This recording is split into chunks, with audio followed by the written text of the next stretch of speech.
Bismillahirrahmanirrahim. Assalamu alaikum. Welcome to another class of Introduction to Logic and Critical Thinking. Dear students, in our study of categorical logic, we have worked with the propositions like all dogs are mammals or some birds are not flightless. These statements form the basis of reasoning in traditional logic.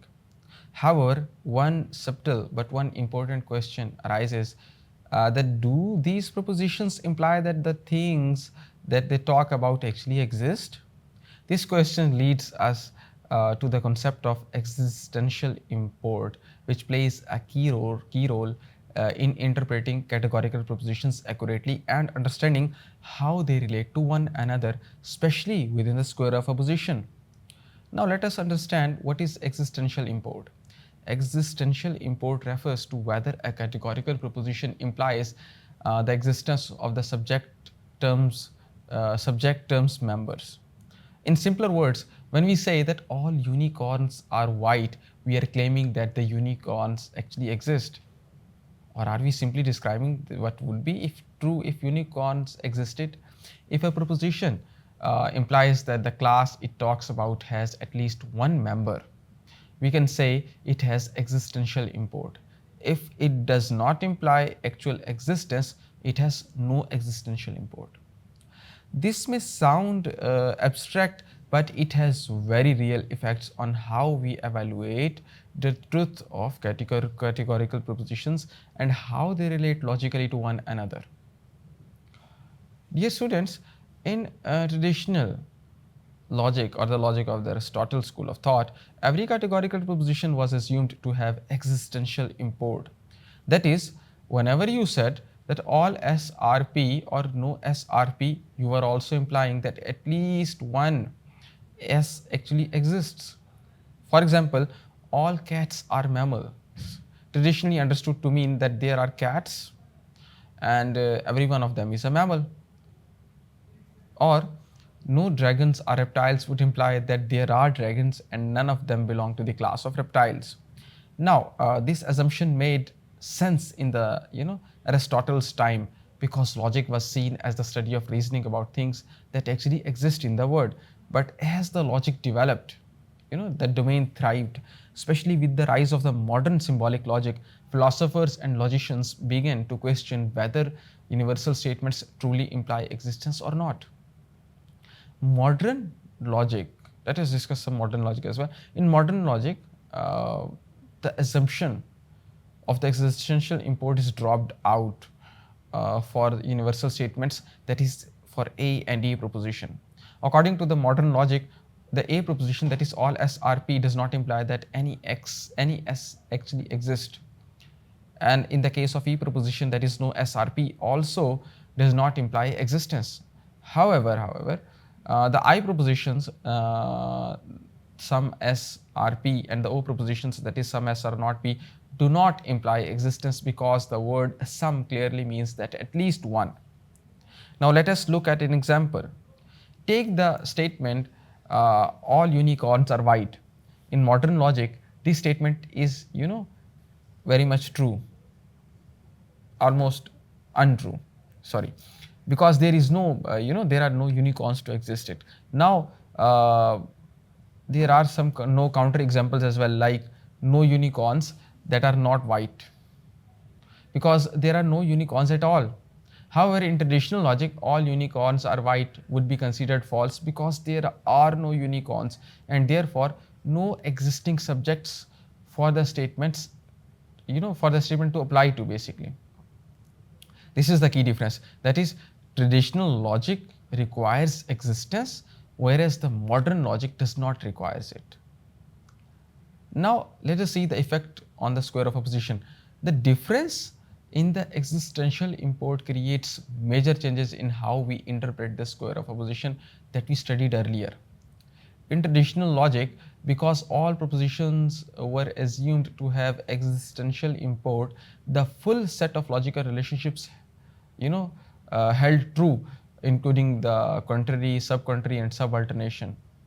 However, in the modern logic, since universal statements, that is the E and the A and the E, are interpreted without existential import, some of these relationships no longer hold. only the contradictory relationships remain valid. For example, in traditional logic, all SRP, that is the A, implied some SRP, that is I. But in modern logic, this implication is valid unless we already know that S actually exists. So, from all unicorns are white, we cannot infer that some unicorns are white because there are no unicorns at all. This modern interpretation makes logic more precise and avoids assuming that our statements refer to real and existing things. Let us look at a few examples to make this clear. Our example number one is that all dragons breathe fire. Now, traditional view is false because there are no dragons. Thus, the statement has no real subject. The modern view holds it true because there are no dragons to make it false.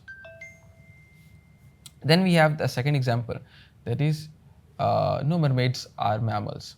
The traditional view is false because mermaids do not exist, whereas in the modern view, again, vigorously true because there are no mermaids that could be mammals. So you see, through these examples, we see that existential import matters most when we deal with the universal statements. It changes whether we consider them true, false, or meaningless when their subjects do not exist. To understand the modern logic in the better way, we need to grasp the concept of truth in the domain of modern logic. A statement is true in modern logic if it claims something about all the members of a class, but that class is empty. For instance, all square circles are round because all square circles are round is vigorously true because there are no square circles. The statement cannot be proven false since there are no examples to contradict it. In modern logic, this approach helps us to avoid unnecessary assumptions about existence. Logic becomes a tool for analyzing the structure of reasoning itself, not for asserting what exists in the world. Dear students, existential import also affects syllogisms, which are the arguments that are built from the categorical propositions that we studied in the previous weeks. In traditional syllogisms, we could validly infer particular conclusions from universal premises because of the assumptions of existence. For example, all cats are mammals, therefore some cats are mammals. This was considered a valid inference in a traditional logic because the universal premise was assumed to imply existence. However, in the modern logic, the same inference is invalid unless we already know the cats exist. Without the assumption, we cannot move from all SRP to some SRP. Thus, modern logic avoids drawing conclusions about existence unless and until explicitly stated in the premises.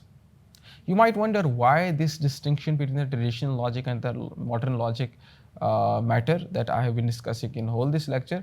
It matters because logic is not used just for everyday reasoning, but also for mathematics, computer science, and philosophy, where we often talk about classes or sets that may be empty. For instance, in mathematics, we might say all numbers greater than 5 and less than 6 are rational, even though there are no numbers between 5 and 6 that fit this description. The statement is considered true in modern logic. True because there are no counter examples. So by removing the concept of existential import from the universal statements, modern logic becomes more flexible and can handle abstract reasoning more accurately. I hope things are clear to you. Thank you very much. Allah Hafiz.